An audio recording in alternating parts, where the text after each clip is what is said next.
Hey guys, Sheen here from Pokemon Channel Shion. Today we're going to be doing another Game Boy modification. We're going to be modding out this Game Boy Advance. Alrighty, so here is the shell. Now this one, I just bought this off of Amazon. I think it was like $20 for the case, but it's a custom case of Venusaur, and this is just my take on the ultimate Game Boy console. Just something for me to play some Pokemon games with. But the screen though, not a big fan. It looks a lot like the one you see on the original Pokemon Game Boy Color console. So I may change that out in the future, but it's still nice to have it on hand. So what we're gonna do is simple. We're just gonna put all the guts that are inside the Game Boy Advance and we're switching it over to the original. I start this off very easily. Start this off by unscrewing all the tri-wing screws on my original Game Boy. I only have 4 of them on. I kind of lost the other 2 tri-wing screws, but still very easy to take out.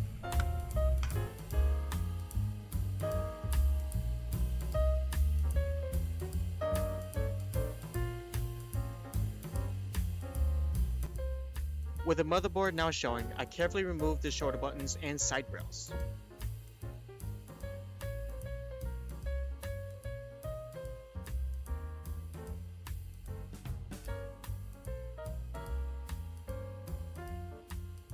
Now for the actual motherboard itself, I use a small Phillips screwdriver just because Nintendo likes to change out their screwdrivers from the actual shell to the inside of the motherboard itself. Easier mounting and proprietary screws, so that way nobody can actually come in here and fix it. But times has changed. And then I just use a flathead screwdriver. A plastic spudger may be the better thing to do, mainly because it won't actually damage the PCB.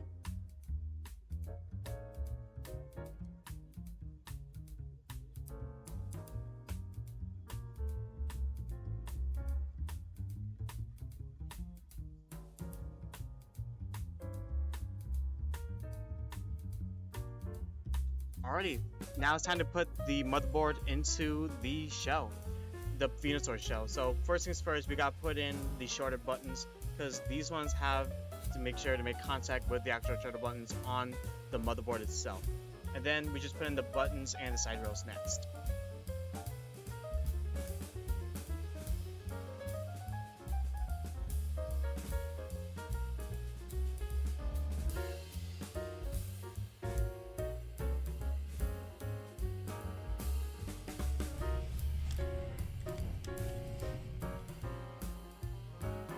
And then finally, it's time to put in the silicone paddings. The silicone pads are designed to make an electrical short on the exposed gold contacts, registering it as a button press.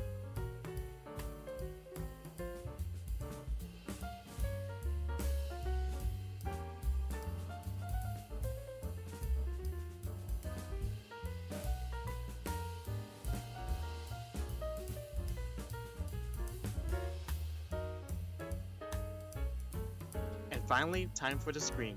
It's easy to put it down and just make sure to reconnect it all with the ribbon cable connector.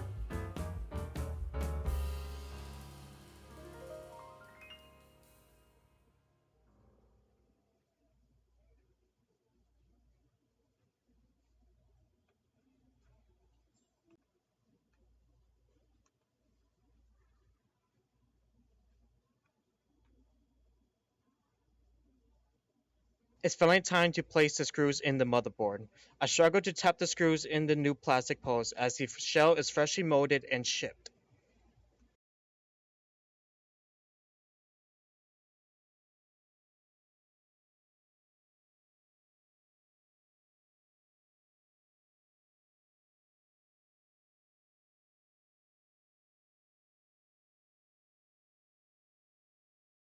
And finally, time to put on the screen. Gotta make sure to put it on just right, otherwise you'll lose its stick.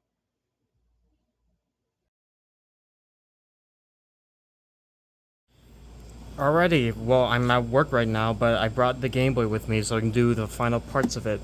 But yeah, this is the final shell. It looks pretty nice, though not a big fan of the screen. But other than that, I mean, everything's all together. Let's actually give it a go, see if it actually works fine. Yeah. I mean, the game loads, or the video cartridge. This one is a Yu-Gi-Oh one. 1996, Kazuki Takahashi. Such a shame he passed away. Let's see here. Digital video, yes, yes. Very, very awe-inspiring. Yeah, buttons seem to be responsive. I think that's gonna be it for this here, for this part of the series.